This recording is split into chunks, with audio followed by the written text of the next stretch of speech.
Le message du jour vous est présenté par notre frère Marc. Salut, chers bien-aimés de notre Père Céleste. Au moment où j'écris ces lignes, nous sommes le mardi 3 mars 2026.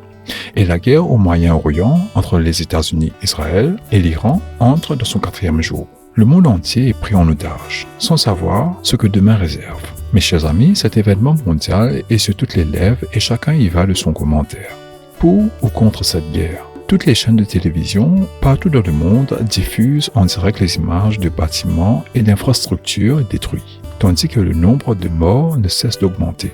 Oui, la mort et la destruction ont envahi nos foyers et partout. L'inquiétude et le stress sont palpables.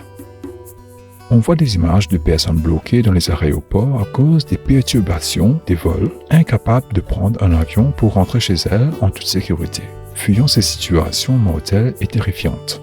Bien-aimés, je vous ai donné un bref résumé. Si vous lisez les journaux, regardez les actualités internationales ou consultez les réseaux sociaux sur vos téléphones, vous pourrez vous faire votre propre opinion sur cet événement.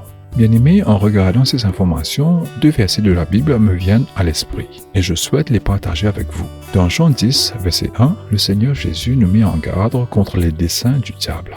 Le voleur vient pour voler, tuer et détruire. Mes chers, je ne suis pas là pour juger tous les protagonistes de cette guerre, mais pour vous révéler spirituellement la situation dans son ensemble. Le diable œuvre dans l'ombre, sémant la mort, la haine, la souffrance, le dénuement et tant d'autres dommages collatéraux liés aux guerres et aux conflits. Ce n'est que gaspillage, chaos et destruction. Le verset poursuit.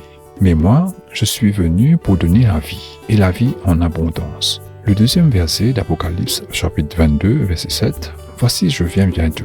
Heureux celui qui obéit aux paroles prophétiques de ce livre. » Oui, mes chers amis, le jeu est terminé. Jésus est déjà au ciel. Dans Matthieu, chapitre 24, Jésus a déjà énuméré toutes les conséquences et décrit clairement ce qui va se produire. Ainsi, au verset 44, Jésus dit « C'est pourquoi vous aussi, tenez-vous prêts. Car le Fils de l'homme viendra à l'heure où vous n'y pensez pas. » Que Dieu vous bénisse tous. Excusez-moi pour ce long message. J'avais le cœur lourd et je tenais à partager cette pensée avec vous. Ne vous inquiétez pas pour demain. Matthieu 6, 34. Chers amis, ayez confiance en lui et il nous ouvrira un chemin. Au revoir. Si toi aussi tu crois que la parole de Dieu est une bénédiction, partage-la et sois une source de bénédiction pour les autres, toi aussi.